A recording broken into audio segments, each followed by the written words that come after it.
Hello everyone, welcome to my channel biology Punjab master kit में आपका स्वागत है। और आज हम बायो क्लास में करेंगे टॉपिक हमारा पैनक्रिया, जो कि डाइजेशन एंड ऑब्जर्प्शन चैप्टर का पार्ट है। इससे पहले हमने 3 पार्ट कर लिए, ठीक है। और उस 3 पार्ट की जो लिंक है मैंने डिस्क्रिप्शन बॉक्स में दी हुई है, आप जाके देख सकते हो।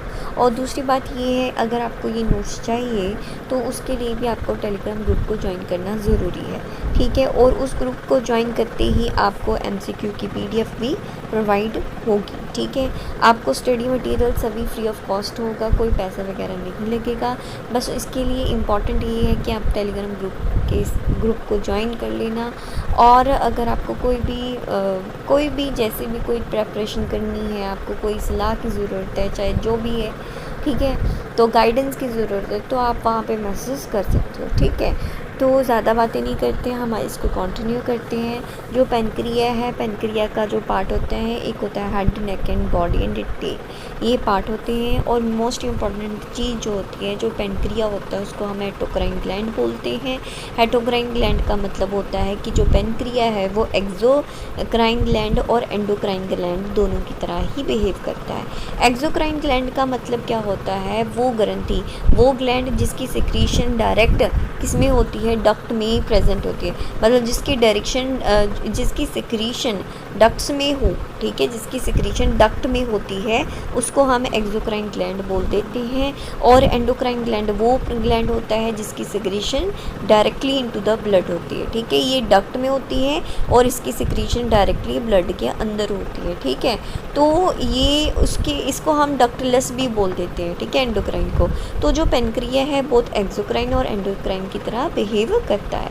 ये दिमाग में डाल लिया, MCQ इसका आ सकता है, और इस पॉइंट को मतलब इम्पॉर्टेंट है, और इस पॉइंट को दिमाग में डाल लो, ठीक है। चलो आगे क्या है, आगे ये है कि जो पैनक्रिया की सिक्रीशन होती है उसको हम पैनक्रियाटिक जूस बोलते हैं। और ये पैनक्रियाटिक जूस में क्या क्या होता है इसको हम आगे स्टडी करेंगे। और जो पैनक्रिया का पार्ट होता है, एंडोक्राइन पार्ट होता है, एंडोक्राइन पार्ट में एक इजलेट ऑफ लेगरहेंस सेल होते हैं। ये जो सेल होते हैं वो हार्मोन्स की सिक्रीशन करते हैं, और उस हार्मोन को हम क्या बोलते हैं, इंसुलिन बोलते हैं। तो पैनक्रिया में एक इम्पॉर्टेंट पॉइंट आता है इंसुलिन का। इंसुलिन क्या करता है, हमारी बॉडी के अंदर ग्लूकोज की मात्रा को कंट्रोल करता है, तो उसको हम क्या बोलते हैं, इंसुलिन। तो आगे क्या बात है, जब पैनक्रिया के अंदर हम जो उसका TS स्टडी करते हैं तो हमें क्या पता चलता है कि जो पैनक्रिया होता है, पैनक्रिया के अंदर सेल होते हैं। कौन कौन से सेल होते हैं, देखो। तो ये तो स्ट्रक्चर आपको समझाने की कोशिश करती हूँ, प्लीज़ इसके पॉइंट्स को समझना। देखो एक ऐसे इस तरह के सेल होते हैं जिसको हम एसिनल सेल बोलते हैं। क्या बोलते हैं, एसिनल सेल बोलते हैं। और ये एसिनल सेल जो होते हैं ये एक्सोक्राइन ग्लैंड की तरह ही बिहेव करते हैं, ठीक है, एक्सोक्राइन की तरह ही बिहेव करती है। और इस जो एसिनल का मेन पर्पस क्या होता है, ये पैनक्रिएटिक जो जूस होता है, पैनक्रिएटिक जूस को सिक्रीट करने में मदद करता है, ठीक है। तो उसके लिए ये काम करता है एसिनल सेल, ठीक है। और उसके बाद एक होते हैं अल्फ़ा सेल, एक होते हैं बीटा सेल, एक होते हैं डेल्टा सेल, ठीक है। अल्फ़ा सेल का काम क्या होता है, अल्फ़ा सेल जो होते हैं वो ग्लाइकोजन को, मतलब ग्लूकोजन, मतलब जो ग्लाइकोजन होता है उसको कंट्रोल करता है। और D का काम होता है सोमैटोस्टैटिनिन हार्मोन, सोमैटोस्टैटिनिन हार्मोन को जो है उसकी जो हार्मोन की मात्रा है उसको कंट्रोल करता है। तो D cell is responsible for somatostatin. और जो B सेल, बीटा सेल होते हैं वो इंसुलिन की प्रोडक्शन को कंट्रोल करते हैं, ठीक है। एक होते हैं PFF सेल भी बोल देते हैं, ठीक है, ये पैनक्रियाटिक पॉलीपेप्टाइड्स को कंट्रोल करते हैं, ठीक है। चलो आगे जो इसमें इम्पॉर्टेंट सेल होते हैं, ये तो 3 ये वाले सेल ज़्यादा इम्पॉर्टेंट माने जाते हैं। जैसे ये डायग्राम है, ठीक है, इसमें मैंने क्या बताया हुआ है कि जब हमारी बॉडी के अंदर ग्लूकोज की मात्रा आती है, जब हम फूड खाते हैं या हमारी बॉडी के अंदर जब ग्लूकोज ज़्यादा हो जाता है, तब इंसुलिन हार्मोन जो है वो एक्टिवेट होता है। तो इंसुलिन को एक्टिवेट कौन करता है, बीटा सेल। तो जब इंसुलिन एक्टिवेट होता है तो ग्लूकोज कहाँ से चेंज हो जाता है, ग्लाइकोजन में। और जब ग्लाइकोजन ज़्यादा हो जाता है तब फिर क्या हो जाता है, ग्लूकोज में टूट जाता है। तो इसका जो कंट्रोल है वो सोमैटोस्टेटिन हार्मोन करता है, और इसकी रेगुलेशन किस पे डिपेंड करती है, डेल्टा सेल पे डिपेंड करती है। ठीक है, तो एक और बात है कि जो पेनक्रेटिक जूस होता है उसका जो पीएच होता है वो 8.8 होता है। ठीक है, अब जो पेनक्रेटिक जूस की हम बात कर ही रहे हैं तो इसके अंदर क्या क्या होता है ये देखो। तो सबसे पहले तो पेनक्रिया में क्या होता है, पेनक्रेटिक जूस में एक होता है ट्रिप्सिनोजन। देखो पेनक्रेटिक जूस का क्या मतलब है, क्यों होता है, देखो इसका मतलब तो ये है कि जो हमारा फूड है उसको डाइजेशन में हेल्प करना। तो फूड के अंदर तो प्रोटीन भी होती है, कार्बोहाइड्रेट भी होती है, फैट भी होती है। तो यही काम है कि जैसे ट्रिप्सोजन हार्मोन होते हैं, इसका अलग काम होता है। ठीक है, तो ये हेल्प करता है फूड को डाइजेस्ट करने में। ऐसे काइमोट्रिप्सिनोजन भी होता है, एक होता है कार्बोक्सीपेप्टिडेज भी होता है, ये एंजाइम्स की नेम है। एक होता है पेनक्रेटिक अमाइलेज होता है, और एक होता है पेनक्रेटिक लाइपेज न्यूक्लियस। न्यूक्लियस का मतलब यहाँ पे होता है जो न्यूक्लिक एसिड होते हैं, जैसे सेल टूट जाते हैं, सेल के अंदर तो डीएनए आरएनए होता है ना, तो उसको भी आगे डाइजेस्ट करना भी इम्पॉर्टेंट है, तो उसके लिए न्यूक्लियस आ जाता है। ठीक है, तो आगे देखो क्या है, तो जो कार्बोक्सी जो पेप्टिडेज होता है वो एक्सोपेप्टिडेज होता है। तो एक्सोपेप्टिडेज दो तरह, मतलब कहने का मतलब ये है कि ये जो पेप्टिडेज एंजाइम होता है दो तरह का होता है, एक तो होता है एंडोपेप्टिडेज, एक होता है एक्सोपेप्टिडेज। इसमें डिफरेंस ये है कि ये जो पेप्टिडेज एंजाइम होता है ये पेप्टाइड बॉन्ड को तोड़ता है। ये क्या तोड़ता है, पेप्टाइड बॉन्ड को तोड़ता है। अमाइनो एसिड्स में, प्रोटीन्स में जो पेप्टाइड बॉन्ड होता है उसको तोड़ने के लिए, मतलब प्रोटीन को डाइजेस्ट करने के लिए जो एंजाइम्स होते हैं वो दो तरह के हो गए, एंडोपेप्टिडेज एंजाइम, एक होता है एक्सोपेप्टिडेज एंजाइम। एंडो का मतलब होता है अंदर, तो बेसिकली ये मान सकते हैं कि जो पेप्टाइड बॉन्ड है वो अंदर से जो जब तोड़ा जाए तो उस चीज़ को हम क्या बोल देते हैं, एंडोपेप्टिडेज एंजाइम। जब वो पेप्टाइड बॉन्ड को बाहर से टर्मिनल एंड से तोड़ा जाए तो उस चीज़ को एक्सोपेप्टिडेज एंजाइम बोल देते हैं। तो ये किसके लिए हेल्प करता है, प्रोटीन की डाइजेशन में हेल्प करता है। तो ये पेनक्रिया का एक पॉइंट है पेनक्रेटिक जूस का। इसी तरह हम इंटेस्टाइनल जूस के बारे में भी थोड़ी सी डिटेल स्टडी कर लेते हैं। पिछली वीडियो में भी हमने किया था, जो इंटेस्टाइनल जूस होता है उसको संकस इंटारिकस बोल देते हैं, और इसमें भी क्या होती है, एंजाइम्स होते हैं, जैसे इंटेरोकाइनेज एंजाइम होता है। ये ट्रिप्सिनो, देखो ये ट्रिप्सिन को एक्टिवेट करता है, प्लीज़ इस चीज़ को नोट डाउन कर लेना कि ट्रिप्सिन को कौन एक्टिवेट करता है, इंटेरोकाइनेज। इंटेरोकाइनेज कहाँ से आता है, ये इंटेस्टाइनल का पार्ट है, ये इंटेस्टाइनल जूस से है। ठीक है, और डाइसेक्रिहाइड जो होते हैं जैसे लैक्टेज हो गए, सुक्रेज हो गए, माल्टेज हो गए, इसका अलग अलग काम है। ठीक है, ऐसे ही जैसे न्यूक्लियो, देखो एक होता है न्यूक्लियोसाइड, एक होता है न्यूक्लियोटाइड, तो इसमें डिफरेंस भी आपको ही देखना पड़ेगा। आप मुझे ये कमेंट बॉक्स में बता सकते हो कि न्यूक्लियोटाइड और न्यूक्लियोसाइड में क्या डिफरेंस होता है, छोटा सा डिफरेंस होता है, ये बता जरूर देना। ठीक है, ये किसके लिए होते हैं, जब हम किसकी प्रोटीन की डाइजेशन के लिए, डीएनए की डाइजेशन के लिए करते हैं, तब वो एंजाइम वो ये वर्क करते हैं। न्यूक्लियोटाइडेज और एक न्यूक्लियोसिडेज एंजाइम होता है, एक होता है माइलोपेप्टिडेज एंजाइम। ठीक है, और हाँ, और ये माइलोपेप्टिडेज एंजाइम क्या होता है, एक्सोपेप्टिडेज एंजाइम माना जाता है। ठीक है, ये मैंने दोबारा से रिपीट कर दिया, और ये मैंने शॉर्ट फॉर्म में रिपीट करा है कि जैसे TCCALN ऐसे हम याद कर सकते हैं, ये एक ट्रिक की तरह मैंने यहाँ पे लिखा हुआ है। ठीक है, चलो इतनी बात तो हमारी क्या थी, पेनक्रिया की। ठीक है, कि जो पेनक्रेटिक जूस होता है। अब देखो क्या है, अब हमारा पार्ट शुरू होता है कि डाइजेशन का। देखो हमें पता है सबसे पहले क्या होता है, हम फूड को माउथ में लेते हैं, तो फूड एंटर इनटू माउथ है ना, माउथ से इंजेक्शन, जिसको हम इंजेक्शन बोलते हैं। तो देखना वो जो फूड होता है सबसे पहले सलाइवा के संपर्क मतलब कांटेक्ट में आता है ना, तो सलाइवा में क्या होता है, एंजाइम होता है जिसे हम सैलिवरी एमाइलेज बोल देते हैं, अल्फ़ा एमाइलेज होता है। ये अल्फ़ा ग्लाइकोसिडिक बॉन्ड जो होते हैं उसको तोड़ते हैं। ठीक है, तो सिंपल सी बात है, तो जो सलाइवा होता है वो क्या करता है, स्टार्च को डाइजेस्ट करने में मदद करता है। तो आगे स्टमक है, स्टमक में क्या प्रेजेंट होता है, स्टमक में प्रेजेंट होता है गैस्ट्रिक जूस, और गैस्ट्रिक जूस में आपको पता ही है HCl प्रेजेंट होता है, और पेप्सिनोजन प्रोरेनिन भी प्रेजेंट होता है। पेप्सिनोजन और प्रोरेनिन किसके लिए होता है? प्रोटीलिटिक बॉन्ड के लिए को तोड़ने के लिए होता है। मतलब यहाँ पे क्या होती है, प्रोटीन की डाइजेशन स्टार्ट होती है किसमें? स्टमक में। स्लाइवा में क्या होता है? स्टार्च की डाइजेशन स्टार्ट होती है, ठीक है। और आगे देखो क्या होता है कि यहाँ पे माइल्ड थोड़ा सा लाइपेज भी प्रेजेंट होता है स्टमक के अंदर, जो कि फैट को डाइजेस्ट करने में मदद करता है। जैसे आगे है बाइल। बाइल में मैंने क्या कहा था कि यहाँ पे कोई डाइजेस्टिव एंजाइम नहीं होता, ये सिर्फ इमल्सिफिकेशन कॉज करता है फैट्स की। It help in emulsification of fats, और इसमें वाइल एसिड्स प्रेजेंट होते हैं और सॉल्ट प्रेजेंट होते हैं, ठीक है। अब देखो, जैसे सबसे पहले हम स्टार्ट करते हैं कार्बोहाइड्रेट की डाइजेशन। हमने सबसे पहले क्या पढ़ा था? कार्बोहाइड्रेट में क्या होता है, जैसे ग्लूकोज हो गया, स्टार्च हो गया, उसको हम कार्बोहाइड्रेट के अंदर ले लेते हैं ना। तो कहाँ से शुरू होती है?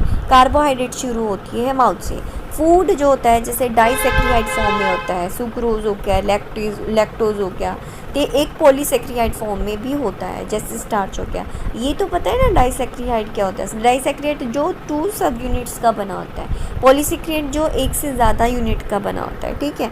तो आगे क्या है, जैसे बक्कल कैविटी के पहले सबसे पहले माउथ में फूड एंटर करता है, तो माउथ में बक्कल कैविटी में आता है। बक्कल कैविटी में क्या होता है? च्यूइंग प्रोसेस होता है। मैकेन जैसे हम ग्राइंडिंग करते हैं ना, ग्राइंड करते हैं किससे? हमारे जो मोलर्स टीथ होते हैं, प्रीमोलर्स और मोलर्स से। चलो ये तो बात है। तो आगे क्या है, मेन मुद्दा क्या है? यहाँ पे सबसे पहले स्टार्च होता है। स्टार्च को डाइजेस्ट करने के लिए सैलिवरी अमाइलेज होता है, और वो स्टार्च को माल्टोज, आइसोमाल्टोज और डेक्स्ट्राइन में तोड़ देता है। तो इसमें इंपॉर्टेंट बात क्या है? इसका pH नोट डाउन कर लेना, 6.8 होता है, और इन the presence of little about Cl chlorine ions भी प्रेजेंट होते हैं। तो बॉलस जो बनता है, बॉल लाइक सॉफ्ट फूड जो बन जाता है, वो आगे जाता है। 30% ऑफ स्टार्च जो डाइजेस्ट होती है बाय सैलिवरी अमाइलेज, और 3% जो होती है वो बक्कल कैविटी के अंदर होती है, और 27% आगे स्टमक में होती है। तो स्टमक में क्या होता है? कार्बोहाइड्रेट की डाइजेशन नहीं करते, यहाँ पे गैस्ट्रिक जूस होता है, जो कि क्योंकि गैस्ट्रिक जूस होता है और यहाँ पे कोई भी अमाइलेज प्रेजेंट नहीं होता। इन स्टमक का मतलब ये नेक्स्ट पार्ट है यहाँ तक, ठीक है। तो जो कार्बोहाइड्रेट होती है, स्टार्च होती है, वो सिर्फ बक्कल कैविटी में ही क्या होती है? डाइजेशन होती है, ठीक है, कार्बोहाइड्रेट की। आगे होता है काइन, जो होता है इसको पार्शियल डाइजेस्ट फूड बोलते हैं। नेक्स्ट पार्ट होता है ड्यूडिनम। ड्यूडिनम में सबसे पहले स्टार्च होता है, और ड्यूडिनम में क्या आता है आपको पता ही है? बाइल जूस भी आता है और पेनक्रिएटिक एंजाइम भी आता है। लास्ट टाइम हमने पढ़ा था ना कि जो पेनक्रिएटिक जूस होता है और बाइल जूस होता है, ठीक है, कॉमन जो मतलब जो हेपेटो पेनक्रिएटिक डक्ट थी ओपन इनटू ड्यूडिनम, ये स्टडी किया था ना। तो वहीं से देखो, स्टार्च पेनक्रिएटिक जूस में अमाइलेज होता है, और वो माल्टोज और आइसोमाल्टोज और डेक्स्ट्राइन में तोड़ देता है सिंपल स्टार्च को, ठीक है। और इसका पेनक्रिएटिक जूस का pH याद रख लेना, 8.6 to 8.8 होता है, ठीक है। और जो माल्टोज होता है in the presence of maltase, glucose में तोड़ देता है। सुक्रेज एंजाइम्स की मदद से ग्लूकोज फ्रक्टोज में टूट जाता है। लैक्टेज की मदद से ग्लूकोज ग्लैक्टोज में टूट जाता है। आइसोमाल्टेज की मदद से ग्लूकोज में टूट जाता है, ठीक है। तो देखो देन नेक्स्ट क्या है, जो डेक्स्ट्राइन होती है, आगे भी डेक्स्ट्राइन को भी टूटना होता है ग्लूकोज में। सेलुलोज जो होती है वो पॉलीसेक्रियाइड होती है, can not digested by animals. Cellulose सिर्फ प्लांट्स में पाई जाती है, और ये जो होती है एनिमल्स में डाइजेस्ट नहीं की जाती। बट कुछ एनिमल्स होते हैं जैसे रूमिनेटिंग एनिमल्स होते हैं, ठीक है। रेटिकुलम में क्या पाया जाता है? सिम्बायोटिक बैक्टीरिया पाया जाता है, जिसे हमें रूमिनोकॉकस बोलते हैं। इसमें जो सेलुलेज एंजाइम प्रेजेंट होता है, ये सेलुलेज एंजाइम सेलुलोज को तोड़ देता है सिंपल मॉलिक्यूल्स में, किसमें, एसिटिक एसिड, ब्यूटेरिक एसिड और प्रोपेनोइक एसिड में। सेलुलोज को हम बीटा ग्लूकोनिक एसिड भी बोल देते हैं, तो प्लीज़ इसको नोट डाउन कर लेना। तो जैसे रैबिट होते हैं, ये तो घास खाते हैं ना, तो घास को डाइजेस्ट करने के लिए, घास में क्या होता है, सेलुलोज, तो उसको डाइजेस्ट करने के लिए सेलुलोज एंजाइम होता है। तो जो रैबिट होता है उसमें लास्ट जो पार्ट होता है सीकम, वहाँ पे डाइजेशन होती है, ठीक है। During night faecal matter soft हो जाता है and has a digested cellulose, ठीक है। और इसको हम कोप्रोफेगी भी बोल देते हैं। कोप्रोफेगी वो होता है जिसमें फिशेस पे, मतलब जो एनिमल्स होते हैं वो अपनी फिशेस को एज अ फूड यूज़ करते हैं, ठीक है, feeding on their faecal matter, ठीक है। टर्माइट्स में क्या होता है, टर्माइट्स में सिम्बायोटिक एसोसिएशन होती है, ये हमने चैप्टर पढ़ा है, चैप्टर नंबर 13 में आएगा, ठीक है। जब हम इंट्रैक्शन की स्टडी करते हैं वहाँ पे एग्जाम्पल आते हैं, तो ध्यान रखना यहाँ पे। टर्माइट्स जो होते हैं ये यहाँ पे सिम्बायोटिक फ्लैजेला प्रेजेंट होते हैं, जिसको हम ट्राइकोनिम्फा बोलते हैं, और ये सेलुलोज को भी डाइजेस्ट करने में मदद करते हैं, सेलुलोज को सिंपल शुगर में डाइजेस्ट कर देते हैं, ठीक है। तो ये बात थी, ठीक है, ये बात किसकी थी, कार्बोहाइड्रेट की डाइजेशन की। देखो ड्यूडेनम में जब कार्बोहाइड्रेट डाइजेस्ट हो जाता है तो फर्दर जो मैटर बनता है वो सिंपल इंटेस्टाइन से स्मॉल इंटेस्टाइन, लार्ज इंटेस्टाइन ही होती है, तो वहाँ से ऑब्जॉर्प्शन होके सिंपल एनस में चला जाता है और वेस्ट मैटर बाहर निकल जाता है। तो ये कार्बोहाइड्रेट की डाइजेशन होगी। इसी तरह हम स्टडी करेंगे आगे नेक्स्ट जो है प्रोटीन डाइजेशन की के बारे में क्या स्टडी करनी है। देखो बक्कल कैविटी में तो सलाइवा होता है, ठीक है, तो सलाइवा तो सेलेब्री अमाइलेज होता है एंजाइम, है ना, तो प्रोटीन के लिए तो कोई एंजाइम नहीं होता ना, तो बक्कल कैविटी में प्रोटीन डाइजेशन नहीं होती, ठीक है। तो जो स्टमक होता है, अब इसको प्लीज़ ध्यान से सुनना, ठीक है। देखो हमने क्या क्या स्टडी किया था लास्ट टाइम, आप अभी इसी वक्त खोल के बैठ जाओ। जो स्टमक का लास्ट टाइम हमने किया था उसमें सेल किए थे, है ना, जो सेल किए थे वो सेल का अभी ये देखो यहाँ पे आता है, जैसे चेफ सेल्स होते हैं उसको पेप्सिनोजन भी बोल देते हैं, ठीक है, जाइमोजन भी बोल देते हैं, गैस्ट्रिक ग्लैंड से बनती हैं, ये सब कुछ किया था लास्ट टाइम। अगर प्लीज़ किसी ने नहीं देखा तो वो लिंक मैंने डिस्क्रिप्शन बॉक्स में दी हुई है, तो जहाँ पे वहाँ पे जाके देख सकते हो। तो टाइम नहीं वेस्ट करते, तो सिंपल सी बात है, स्टमक में क्या होता है, जब फूड एंटर करता है, ठीक है, तब क्या होता है कि जब फूड एंटर करता है तो जो हार्मोन होता है, ठीक है, वो एक्टिवेट हो जाता है, और जो हार्मोन होता है वो पेराइटल सेल को एक्टिवेट कर देता है और HCl को सिक्रीट करता है। सबसे पहले HCl को सिक्रीट करता है, यहाँ पे भी लिखा है ऑक्जेंटिक सेल जो होती है ना, जिसको हम पेराइटल सेल बोल देते हैं, वो HCl की सिक्रीशन कॉज करता है, ठीक है। तो HCl जो होता है वो सिक्रीट हो गया, तो सबसे पहले वो HCl का काम क्या होता है, पेप्सिनोजन जो कि इनएक्टिव फॉर्म में प्रेजेंट होता है, ठीक है, उसको पेप्सिन में तोड़ देता है, ठीक है। पेप्सिन अब एक्टिव फॉर्म में है, ठीक है। अब नेक्स्ट क्या है, जो पेप्सिन है वो प्रोटीन पे एक्ट करता है, और पेप्सिन का जो pH है वो 1.2 to 1.8 pH होता है, तो प्लीज़ इसको भी नोट डाउन कर लेना। तब प्रोटीन टूट जाती है किसमें, पेप्टोन, प्रोटियोसिस, स्मॉलर पेप्टाइड्स की फॉर्म में चेन में टूट जाता है, तो इसको भी नोट डाउन कर लो। अब क्या होता है, अब एक होती है प्रोरेनिनिन। प्रोरेनिनिन भी पेप्सिन की मदद से, पेप्सिन यहाँ पे क्या काम कर रहा है, एज अ एंजाइम काम कर रहा है, ठीक है। तो पेप्सिन की मदद से प्रोरेनिनिन, पेप्सिन की मदद से रेनिनिन में टूट जाता है, और जो रेनिनिन होती है वो मिल्क प्रोटीन कैसीन के लिए काम करती है, ठीक है। तो क्लियर हो गया, यहाँ पे जो कैसीन होती है in the presence of rennin paracasein में टूट जाती है, मतलब it change into paracasein. Paracasein in the presence of calcium ion, वो कैल्शियम पैराकैसीनेट बनाती है और पेप्सिन और पेप्टोन्स और प्रोटियोसिस में टूट जाती है। तो बेसिकली यहाँ पे जो प्रोटीन की डाइजेशन होती है वो ज़्यादा हो रही है ना स्टमक में, तो प्रोटीन की डाइजेशन किस में होती है, स्टमक में, ठीक है। अब देखो पेप्सिन कैनोट डाइजेस्ट कैरेटीन, तो जो पेप्सिन होता है वो कैरेटीन को डाइजेस्ट नहीं कर सकता। नेक्स्ट पार्ट क्या आता है, स्टमक के बाद तो ड्यूडेनम ही आती है ना। तो अब ड्यूडेनम में क्या होता है, पेनक्रेटिक जूस होता है। इंटेस्टाइनल जूस भी तो वहीं पे होता है, नहीं सॉरी पेनक्रेटिक जूस होता है, वहाँ पे बाइल जूस होता है, ठीक है। इंटेस्टाइनल बाद में आ गया, ठीक है। तो सिंपल सी बात है, स्टमक के बाद तो पेनक्रेटिक जूस की बात आती है ना। तो स्टमक है, तो स्टमक के बाद क्या आता है, पेनक्रिया, और पेनक्रिया के बाद ड्यूडेनम। देखो पेनक्रिया का जो सिक्रीशन है वो ड्यूडेनम में ही एंटर करती है ना। तो अब बात आती है पेनक्रेटिक एंजाइम की। तो क्या होता है, बाइल भी प्रेजेंट होता है ड्यूडेनम में, बट बाइल में तो कोई एंजाइम होता ही नहीं है, ठीक है, प्रोटीन को डाइजेस्ट करने के लिए। तो बाइल जूस की कोई डाइजेशन में पार्टिसिपेट नहीं है। तो क्या होता है, पेनक्रेटिक जूस तो होता ही है ना। तो पेनक्रेटिक जूस में हमने ट्रिप्सिनोजन अब भी बढ़ा है, ठीक है। वो जो ट्रिप्सिनोजन होता है वो ट्रिप्सिन में चेंज हो जाता है। प्लीज़ इस इम्पॉर्टेंट पॉइंट को नोट डाउन कर लो। ट्रिप्सिनोजन जो होता है वो ट्रिप्सिन में चेंज हो जाता है with the help of enzyme enterokinase.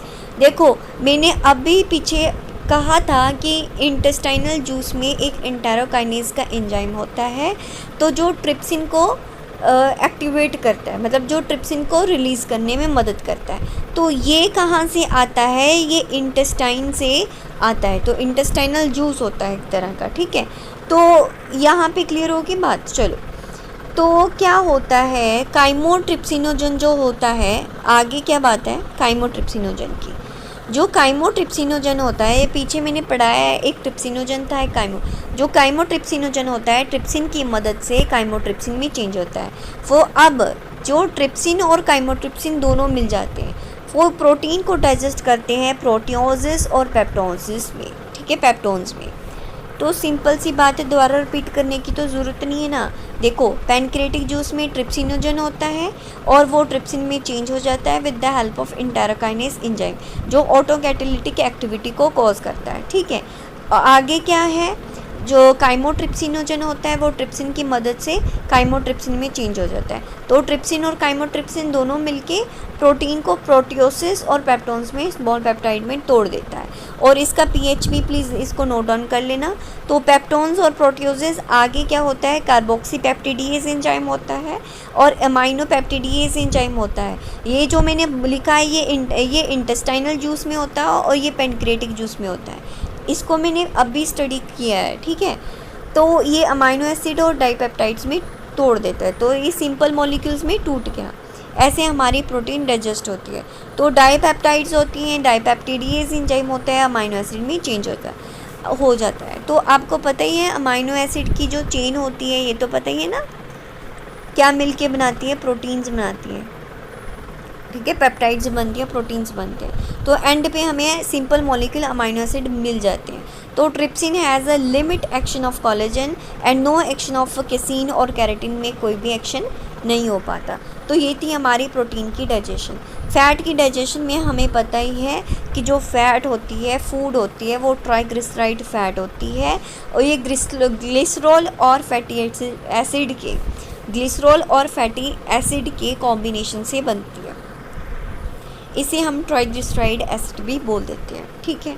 अब फैट की डाइजेशन देखो, सिंपल सी बात है, बक्कल कैविटी में क्या होता है, स्लाइबा में सेलुलरी अमाइलेज होती है, तो वहाँ पे फैट डाइजेशन नहीं होती, प्रोटीन की डाइजेशन नहीं होती, सिर्फ स्टार्च डाइजेस्ट होती है। तो क्लियर है। अब स्टमक में हमें पढ़ा था माइल्ड गैस्ट्रिक लाइपेज होती है, तो लिटिल बिट फैट की डाइजेशन यहाँ पे होती है। और optimum pH is not available और फैट इज़ नॉट इमल्सिफाइड, यहाँ पे फैट इमल्सिफाई नहीं की जाती, ठीक है। तो यहाँ पे लिटिल बिट मतलब निग्लिजिबल, एक तरह के ऐसे मान लो कि निग्लिजिबल ही है, फैट डाइजेशन स्टमक में नहीं होती। ड्यूडेनम में हमें पता ही है बाइल जूस होता है। तो बाइल जूस में क्या होता है कि जो बाइल सॉल्ट होते हैं वो इमल्सिफाइड करते हैं, तो जो फैट ट्राइग्लिसराइड होती हैं वो इमल्सिफाइड होती हैं। तो क्या होता है, जो इमल्सिफाइड फैट बन जाती है, इमल्सिफिकेशन का मतलब क्या होता है कि जैसे ये फूड है, यहाँ पे क्या होता है, फैटी एसिड ऐसे ऐसे राउंड बन जाते हैं जो कि फूड को एज अ मिसल्स बोल देते हैं या मिसाइल्स भी बोलते हैं, उसमें चेंज कर देते हैं। ठीक है, तो उसको हम इमल्सिफिकेशन बोल देते हैं, सिंपल। तो जो इमल्सिफिकेशन होता है, वो जो इमल्सिफाइड फैट होती है उसमें एक पैनक्रेटिक जूस भी तो होता है ना। तो जब हम ड्यूडिनम की बात करते हैं तो ड्यूडिनम में पैनक्रेटिक जूस भी आता है और बाइल सॉल्ट भी आते हैं। ठीक है, और आगे वो कांटेक्ट किस में आता है, इंटेस्टाइन के कांटेक्ट में भी आता है। तो क्या होता है, जो पैनक्रेटिक लाइपेज भी होती है तो वो सिंपल जो इमल्सिफाइड फैट है उसको डाइग्लिसराइड फॉर्म में तोड़ देता है। तो देखो, फैट हमेशा ट्राइग्लिसराइड फॉर्म में होती है, फैट ट्राइग्लिसराइड फॉर्म में होती है।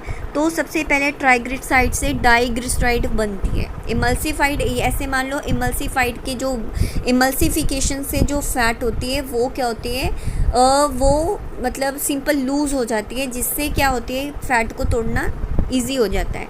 तो डाइग्लिसराइड फैट बन जाती है और फैटी एसिड बन जाते हैं। फिर लाइपेज एंजाइम की मदद से जो डाइग्लिसराइड से मोनोग्लिसराइड बन जाते हैं और फैटी एसिड बन जाते हैं। फिर लाइपेज की मदद से ग्लिसरॉल और फैटी एसिड बन जाते हैं, तो सिंपल मॉलिक्यूल ऑफ फैट बन जाते हैं। तो ऐसे फैट की डाइजेशन होती है with the use of intestinal lipase and pancreatic lipase. ठीक है, तो कंप्लीट डाइजेशन जो होती है फैट की वो ड्यूडिनम में होती है। प्लीज़ इसको नोट डाउन कर लो। जो बॉलस बनता है वो बॉलस को हम क्या बोलते हैं, चाइम से काइल बन जाता है। प्लीज़ मेरी प्रोनाउंसिएशन में मत जाना, कोई किसी वर्ड को किसी तरीके से प्रोनाउंस करता है, कोई किसी वर्ड को अलग तरीके से करता है। ठीक है, प्लीज़ पॉइंट को मोटिव रखना, ठीक है, और अनदर थिंग्स को अवॉइड कर देना, क्योंकि यहाँ पे मेरा मोटिव क्या है, जस्ट रिवीजन कराना, तो रिवाइज ही करना है। तो देखो फिर क्या होता है, पार्शली डाइजेस्टेड फूड को हम काइल बोल देते हैं, जो कि स्मॉल एसिडिक होता है। ठीक है, फिर स्टमक टू ड्यूडिनम क्या होता है, फूड जाता है। जब स्टमक टू ड्यूडिनम फूड जाता है तो उस फूड को हम क्या बोलते हैं, पार्शल डाइजेस्टेड फूड और काइम बोला जाता है या काइल बोला जाता है। ठीक है, sorry. Digestion of nucleic acid की बात करते हैं, तो जो न्यूक्लिक एसिड की डाइजेशन है, बक्कल कैविटी में नहीं होती, स्टमक में भी नहीं होती। ड्यूडिनम में हमने पढ़ा था पैनक्रेटिक जूस होता है, पैनक्रेटिक जूस में हमने पढ़ा था न्यूक्लियस एंजाइम होता है। दो तरह की न्यूक्लियस एंजाइम है, एक होता है डीऑक्सीराइबोन्यूक्लियस एंजाइम, एक होता है राइबोन्यूक्लियस एंजाइम। डीऑक्सीराइबोन्यूक्लियस ऑब्वियसली हमें पता ही है, डीएनए को तोड़ने में मदद करता है, तो आरएनए को तोड़ने में मदद करता है। तो डीऑक्सीराइबोन्यूक्लियोटाइड बन जाता है और ये भी न्यूक्लियोटाइड बन जाता है। ठीक है, आगे इंटेस्टाइनल जूस होता है। फिर इंटेस्टाइनल जूस में क्या होता है, न्यूक्लियोटाइडेज एंजाइम होता है, जो न्यूक्लियोसाइड में टूट जाता है। किसमें, न्यूक्लियोसाइड में टूट जाता है। ठीक है, और न्यूक्लियोसाइड आगे न्यूक्लियोसिडेज एंजाइम से पेंटोज शुगर और नाइट्रोजन बेस पेयर से टूट जाता है। तो अब यहाँ पे क्लियर होता है ना, अगर पेंटोज शुगर और नाइट्रोजन बेस पेयर आपस में जुड़ जाते हैं तो उस चीज़ को हम न्यूक्लियोसाइड बोलते हैं। ठीक है, अगर चेन बन जाती है इस चीज़ की, है ना, शुगर से जो चेन बन जाती है, जो चेन होती है, उसको हम न्यूक्लियोटाइड बोलते हैं। ठीक है, तो आगे ये जो कंसेप्ट है ये आपको 6th चैप्टर +2 क्लास का, वहाँ पे डीएनए का जो पार्ट था मॉलिक्यूलर बायोलॉजी में, तो वहाँ पे क्लियर हो जाता है। ठीक है, चलो, तो क्लियर हो गया। तो यहाँ तक हमने क्या स्टडी किया, कार्बोहाइड्रेट की डाइजेशन, फैट की डाइजेशन और प्रोटीन की डाइजेशन हमने कंप्लीट की है। आगे ऑब्जर्प्शन कैसे होती है, ऑब्जर्प्शन तो हमें पता ही है कि जो सिंपल हमारा ब्लड है, ब्लड क्या करता है, सिंपल मॉलिक्यूल्स को, मतलब जो सिंपल मॉलिक्यूल्स होते हैं वो ब्लड के अंदर चले जाते हैं और ब्लड से पूरी बॉडी में ट्रांसफ्यूजन हो जाती है। तो सिंपल सी बात है, कार्बोहाइड्रेट हमें पता ही है ग्लूकोज की फॉर्म में होता है, फ्रक्टोज की फॉर्म में, ग्लैक्टोज की फॉर्म में ट्रांसमिट होता है, मतलब ऑब्जर्व किया जाता है। प्रोटीन हमें पता ही सिंपल मॉलिक्यूल अमाइनो एसिड में ऑब्जर्व किया जाता है, और फैट जो होता है फैटी एसिड और ग्लिसरॉल और मोनोग्लिसराइड की फॉर्म में ही ऑब्जर्वेशन की जाती है। और यहाँ पे अब जो टॉपिक है वो क्या है, हमारा ऑब्जर्प्शन का टॉपिक है। तो ऑब्जर्प्शन टॉपिक में हमने क्या कर देखना था कि फूड कैसे, देखो फूड को डाइजेस्ट कर लिया, कार्बोहाइड्रेट, फैट होगी और जो प्रोटीन होती है वो डाइजेस्ट हो जाती है, बट उसकी आगे ऑब्जर्प्शन कैसे होती है, तो उसके लिए मेथड होता है हमारा ट्रांसपोर्टेशन का। ठीक है, तो दो तरह के मेथड होते हैं, एक होता है एक्टिव, एक होता है पैसिव। एक्टिव का मतलब भी पता चल रहा है ना यहाँ पे, एक्टिव मतलब एटीपी का यूज़ होता है। तो एटीपी का यूज़ कहाँ पे होता है, जहाँ पे एनर्जी और फोर्स लगे। तो अगर कोई भी लोअर कंसंट्रेशन से, कोई भी मैटर लोअर कंसंट्रेशन से हायर कंसंट्रेशन की तरफ जावे, तब हम क्या बोलते हैं, वहाँ एक्स्ट्रा एनर्जी की ज़रूरत होती है, तो वहाँ पे एक्टिव ट्रांसपोर्टेशन की जाती है। एक होती है पैसिव ट्रांसपोर्टेशन, जहाँ पे एनर्जी का यूज़ नहीं होता, तो ये हायर कंसंट्रेशन से लोअर कंसंट्रेशन तक जाएगा, तो उस चीज़ को हम उस चीज़ को हम पैसिव ट्रांसपोर्टेशन बोलेंगे। तो पैसिव के लिए एक होता है simple diffusion method. Diffusion method क्या होता है, हायर कंसंट्रेशन से लोअर कंसंट्रेशन का चले जाना। ठीक है, एक होता है यहाँ पे ऑस्मोसिस और एक होता है फैसिलिटेटेड डिफ्यूज़न, सिंपल डिफ्यूज़न बोल देते हैं। ठीक है, तो क्या होता है कि जो फैसिलिटेटेड डिफ्यूज़न जो होती है, इसमें हम कुछ कैरियर प्रोटीन का यूज़ करते हैं। वो जो कैरियर प्रोटीन होती है वो एक मॉलिक्यूल को कैरी करके दूसरी तरफ क्या कर देती है, ट्रांसपोर्ट कर देती है, तो उस चीज़ को हम क्या बोलते हैं, फैसिलिटेटेड डिफ्यूज़न। तो हमारा मेथड, मेन मुद्दा क्या है कि जो फूड है वो कैसे ट्रांसपोर्ट होता है, ऑब्जर्व किया जाता है। तो सिंपल सी बात है, जैसे क्या होता है,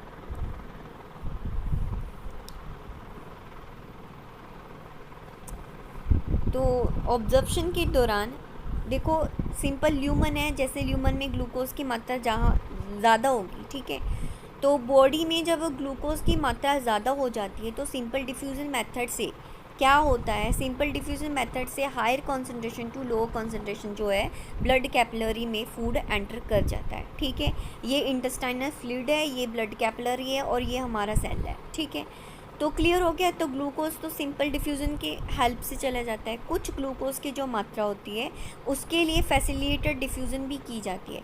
फैसिलिटेटेड डिफ्यूज़न मतलब यहाँ पे कैरियर प्रोटीन की ज़रूरत पड़े, तो ये यहाँ पे क्या है, यहाँ पे मैंने क्या शो किया हुआ है कि यहाँ पे जो होती है मेथड, यहाँ पे कैरियर प्रोटीन का यूज़ किया गया है। उस प्रोटीन से क्या किया गया है कि जो ग्लूकोज है उसकी ट्रांसपोर्टेशन की गई है। यहाँ पे जो सोडियम पोटाशियम पंप का यूज़ किया गया है। ठीक है, और यहाँ पे जो फ्रक्टोज़ है, फ्रक्टोज़ फैसिलिटेटेड डिफ्यूज़न की मदद से आइसोमेरिज्म से ट्रांसपोर्टेशन के बारे में मैंने बता ही दिया कि एक्टिव होता है, पैसिव होता है, और एक्टिव में एनर्जी यूज़ की जाती है और पैसिव में नहीं की जाती। तो इसी तरह से इसी चीज़ को यूज़ करते हुए कि फूड जो हमारा ग्लूकोज है वो कैसे ट्रांसपोर्टेशन कॉज करता है, ऑब्जर्प्शन कैसे होती है। तो सिंपल ग्लूकोज जो होती है वो सिंपल डिफ्यूज़न मेथड से होती है। तो ग्लूकोज की मात्रा जब एक साइड ज़्यादा हो जाती है तो हायर कंसनट्रेशन से लोअर कंसनट्रेशन वो ब्लड में एंटर कर जाता है। ठीक है, तो ऐसे ब्लड में जो ग्लूकोज की मात्रा उसको कंट्रोल किया जाता है। और दूसरा जो मेथड होता है वो होता है सोडियम पोटाशियम पंप से। जैसे सोडियम पोटाशियम के आयंस पार्टिसिपेट करते हैं, ठीक है, तो यहाँ पे पार्टिसिपेट कर रहे हैं, तो यहाँ से ग्लूकोज की ट्रांसपोर्टेशन हो सकती है। ऐसे ही जैसे फ्रक्टोज़ है, फ्रक्टोज़ के लिए हम फैसिलिटेटेड डिफ्यूज़न का यूज़ करते हैं। तो जो फैसिलिटेटेड डिफ्यूज़न क्या होती है, जहाँ पे कैरियर प्रोटीन का यूज़ किया जाता है, वो जो कैरियर प्रोटीन होती है वो क्या करती है, कैरी कर लेती है। जैसे मान लो कि ये क्या मेम्ब्रेन है, तो मेम्ब्रेन में यहाँ पे क्या लगा है, कैरियर प्रोटीन लगा हुआ है, और इस कैरियर प्रोटीन ने ग्लूकोज को क्या करना है, ट्रांसपोर्ट करना है। तो उस चीज़ के लिए ये कैरियर प्रोटीन क्या करेगी, हेल्प करेगी। ये कैरियर प्रोटीन क्या करती है, हेल्प करती है सिम एक एंटीपोट ट्रांसपोर्टेशन होती है, आगे आप स्टडी कर लोगे। तो सिंपल सी बात है, इससे जो फूड है वो ऑब्जर्व किया जाता है ब्लड कैपिलरी में। ठीक है, तो ये एक मेथड है फूड ऑब्जर्प्शन का। ठीक है जी, जैसे हमने कहा कि ग्लूकोज जो होता है वो सिंपल डिफ्यूज़न और फैसिलिटेटेड डिफ्यूज़न से भी होता है, बट सिंपल डिफ्यूज़न से क्या होता है, ब्लड कैपिलरीज में चला जाता है। ठीक है, ऑब्जर्व हो जाता है। जैसे फ्रक्टोज भी हमने किया था कि जो फैसिलिटेटेड डिफ्यूज़न से ब्लड कैपिलरीज में चला जाता है, बट मुद्दे की बात है जो फैटी एसिड होते हैं वो ऐसे नहीं होते। तो फैटी एसिड्स के लिए सबसे पहले क्या कंसेप्ट होता है कि सबसे पहले जो फैटी एसिड होते हैं वो मिसल्स बनाती हैं। मिसल्स का मतलब होता है कि जब ये फैटी एसिड है तो फैटी एसिड के अराउंड क्या होते हैं, वाइल्ड सॉल्ट जो होते हैं वो ऐसे उसको घेर लेते हैं। तो इस पूरे को क्या बोलते हैं, मिसल्स। ठीक है, तो ये मिसल्स जो होती हैं हेल्प करती हैं फ़ैट को ऑब्जर्व करने में।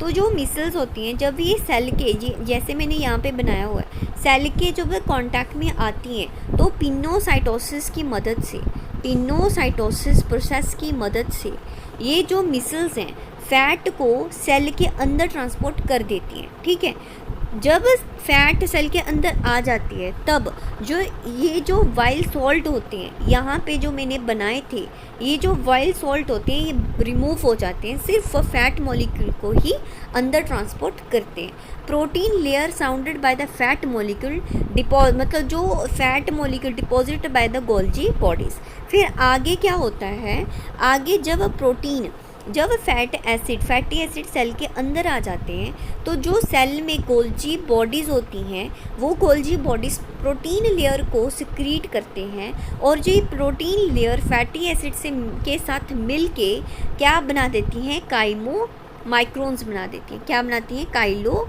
माइक्रोन बना देती हैं। ये जो काइलो माइक्रोन होती हैं they are come in contact with submucosa of intestine. फिर जब का मतलब सब मुकोजा के कांटेक्ट में आती है तब ये इंटेस्टाइन के अंदर चला जाता है, उसके सेल के अंदर चला जाता है। ठीक है, तो लिम्फ वेसल्स में जाके इमल्सिफाई हो जाती हैं फ़ैट, और वहाँ पे फ़ैट की ऑब्जॉर्प्शन टेक प्लेस होती है। तो ये एक प्रोसेस होता है फ़ैट का अलग से। ठीक है, तो आगे होता है असिमिलेशन। देखो, असिमिलेशन का मतलब होता है कि जब फूड ऑब्जर्व किया गया, जैसे टिश्यू है, टिश्यू ने फूड ले लिया बट उस फूड को यूज़ करना, उस चीज़ को हम असिमिलेशन बोलते हैं। Food used by the tissue, that process is known as assimilation. ठीक है, तो अब देखो क्या है, यूटिलाइजेशन ऑफ ऑब्जर्व फूड बोल देते हैं। अमाइनो एसिड बन गए थे ना, प्रोटीन है, प्रोटीन को जब हमारे फूड में प्रोटीन होती है तो जो प्रोटीन टूट गई तो सिंपल टूट के अमाइनो एसिड बन गई ना, तो अब उस अमाइनो एसिड को भी तो यूज़ करना है ना आगे, तो क्या करना है, तो लीवर के अंदर चला जाता है। वो लीवर में क्या होता है, पोर्टल वेन से लीवर के अंदर चला जाता है, तो वहाँ पे क्या होती है, वहाँ पे एक तो डीएमिनेशन होता है। डीएमिनेशन से यूरिया बनता है जो कि बाहर निकल जाता है, एक्सक्रीटेड हो जाता है। ठीक है, और वहाँ पे जो अमाइनो एसिड होती हैं वो रिक्वायर्ड अमाइनो एसिड वो हेल्प करती हैं ग्लूकोज, शुगर और फैट की ऑब्जॉर्प्शन में मदद करती हैं। ठीक है, और दूसरा मोनोसेक्राइड जो बनते हैं, ग्लूकोज, फ्रक्टोज जो ग्लैक्टोज बनते हैं, वो पोर्टल सिस्टम से लीवर में चले जाते हैं। तो लीवर में देखो ग्लूकोज स्टोर भी होता है, क्योंकि ग्लूकोज स्टोर होता है in the form of glycogen. जब हमारी बॉडी में ग्लूकोज की मात्रा कम होती है तब ये ग्लाइकोजन क्या होता है, वो ग्लूकोज में टूट जाता है और हमारी बॉडी को ग्लूकोज दे देता है। ठीक है, तो ये फंक्शन हो जाता है यहाँ पे। ठीक है, और ग्लूकोज से लीवर में ग्लूकोज से एटीपी बनती है। जब हम बोलते हैं, काम करते हैं, तो वो एटीपी की मदद से ही होता है।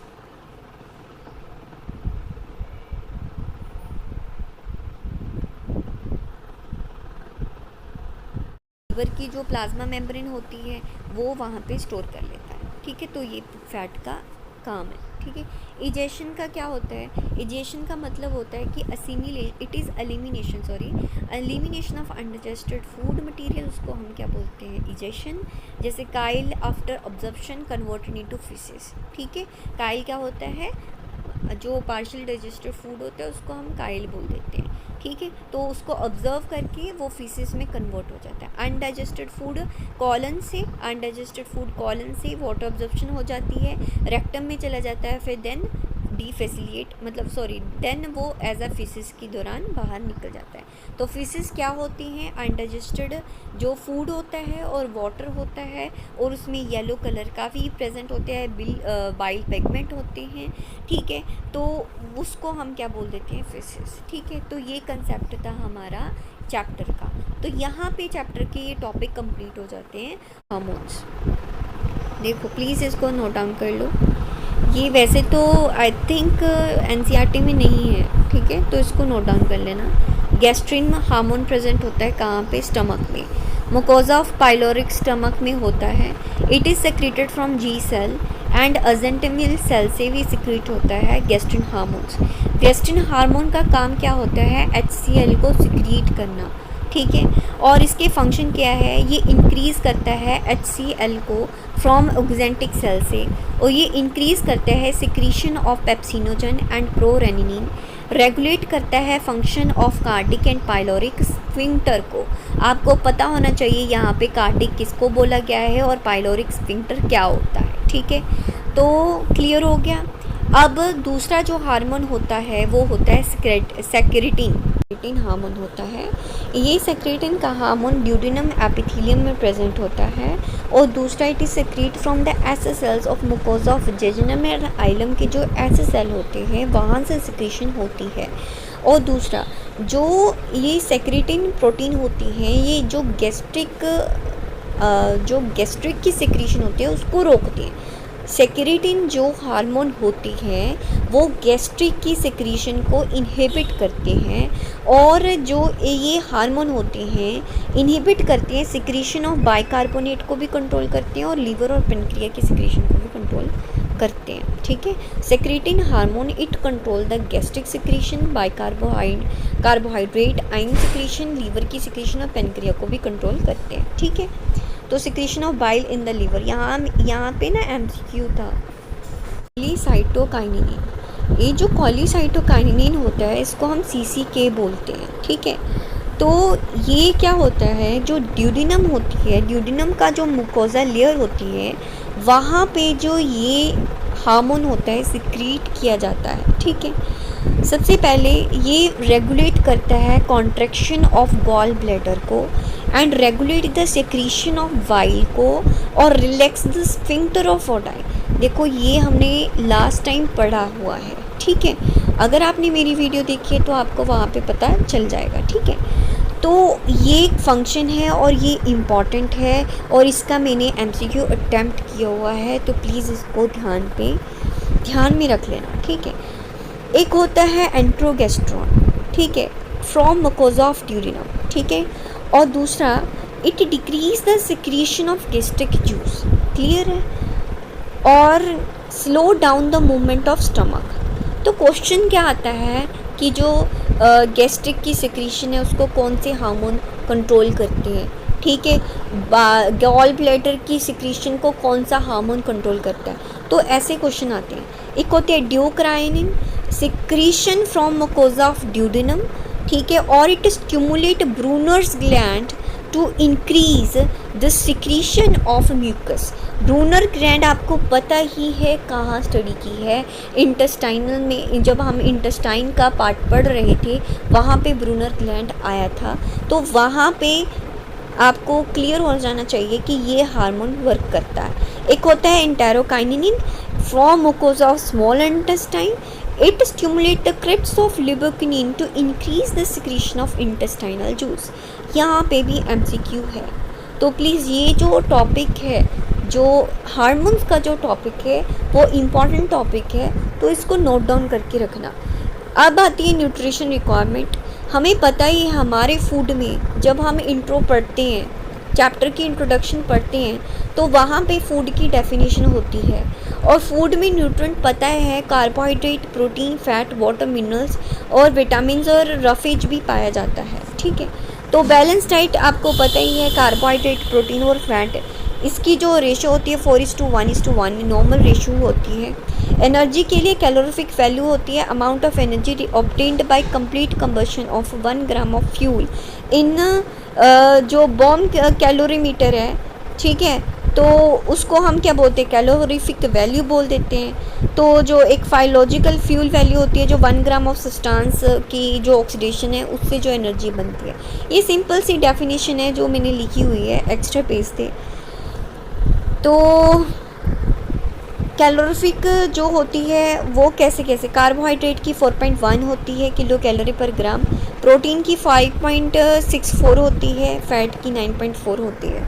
मिनरल्स आपको पता ही है, सोडियम होती हैं। सोडियम का क्या फंक्शन होता है आपको पता है, नर्व इम्पल्स कंडक्शन करने में, ग्लूकोज की ऑब्जर्प्शन करने में भी मदद करता है, ऑस्मोटिक बैलेंस को भी मदद करता है, और पोटाशियम नर्व इम्पल्शन के लिए। ये थोड़े से मिनरल की यूज़ है, तो प्लीज़ आप नोट्स में इसको स्टडी कर लेना, ठीक है।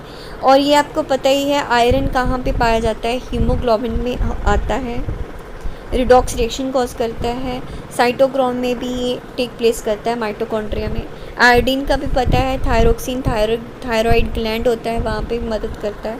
फॉस्फोरस, ये मिनरल्स का यूज़ है, तो प्लीज़ इसको गो थ्रू कर लेना, ठीक है। यहाँ पे जिंक का क्या यूज़ होता है, ये एंजाइम को एक्टिवेट करता है, कौन से, कार्बोनिक एनहाइड्रेज एंजाइम और डीहाइड्रोजीनेज एंजाइम को एक्टिवेट करता है, फर्मेंटेशन में मदद करता है, और इसका एमसीक्यू आया हुआ है, तो प्लीज़ इसको नोट डाउन करके रखना, ठीक है।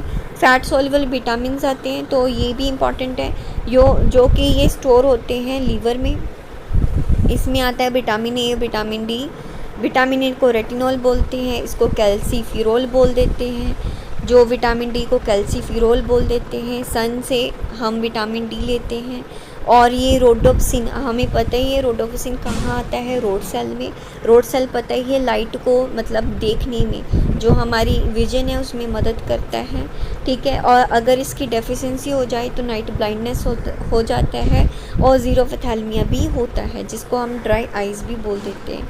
विटामिन डी जो होता है वो कैल्शियम की ऑब्जर्प्शन करने में मदद करता है। अगर विटामिन डी की मात्रा कम हो जाए तो रिकेटस का जो डिजीज़ हो जाती है, तो ऑस्टियोमलेशिया भी हो जाता है अडल्ट में, ठीक है। ऐसे ई जो है उसको हम टोकोफिरोल बोल देते हैं, ब्यूटी विटामिन होता है, जब हम स्किन और हेयर की ग्रोथ के लिए, स्किन की अच्छी स्किन के लिए, ठीक है, और हेयर की ग्रोथ के लिए यूज़ करते हैं, ठीक है।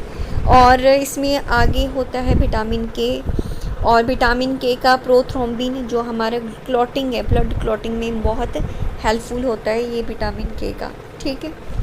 ये सिंपल से विटामिन है, तो इसको प्लीज़ गो थ्रू कर लेना। विटामिन बी होता है, B1 को थायामिन बोल देते हैं, कोएंजाइम इन कार्बो मेटाबॉलिज्म में मदद करते हैं। इसकी अगर डेफिशिएंसी हो जाए तो बेरी हो जाता है।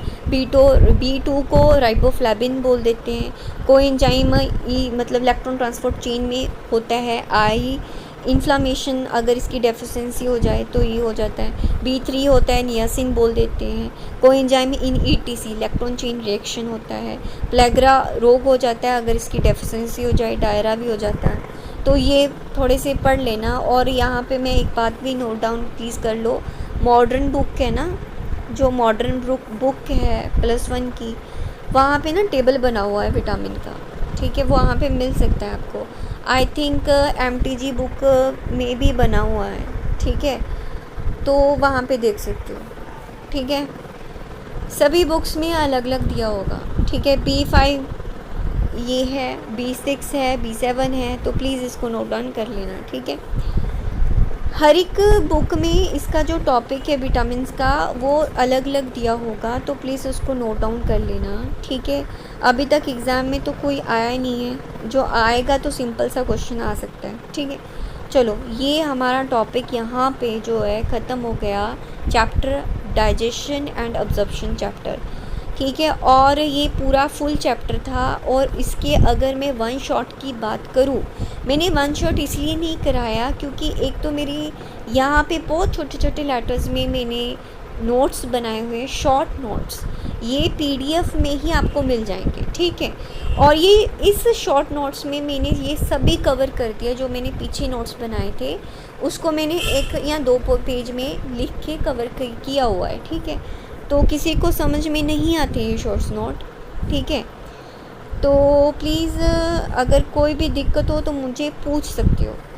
ये शॉर्ट नोट जो होते हैं आपके लिए बहुत हेल्पफुल होते हैं, तो प्लीज़ आप भी बना लेना, रिवीजन में बहुत मदद करेंगे आपकी। दूसरी बात ये है कि मोटिव हमारा क्या है, जॉब लेना है, तो उसके लिए सबसे इम्पॉर्टेंट क्या है, MCQ प्रैक्टिस है। MCQ के लिए आपको PDF चाहिए, ज़्यादा तो ज़्यादा MCQ सॉल्व करो, एक चैप्टर के 500 के अबव तो सॉल्व करो ना, ये तो टारगेट रखो, एक चैप्टर के तो इतने MCQ सॉल्व करो ताकि आपका चैप्टर परफेक्टली 101% वो चैप्टर कंप्लीट अच्छे से हो जाए, ठीक है। और किसी भी चैप्टर को छोड़ना नहीं है, सभी सिलेबस को पूरा अच्छी तरह करना है। ऐसे मत सोचना कि इसमें तो आ ही नहीं सकता, क्वेश्चन का कुछ नहीं पता, कहीं से भी आ जाए। तो प्लीज़ नोट डाउन कर लो। ये सभी PDF आपको मिल सकती है किसमें, टेलीग्राम ग्रुप में, तो उसको ज्वाइन कर लो, ये इम्पॉर्टेंट है। जैसे जैसे टाइम आगे आएगा वैसे वैसे न्यू चैप्टर भी आएंगे और आपको नोट्स भी दी जाएंगे।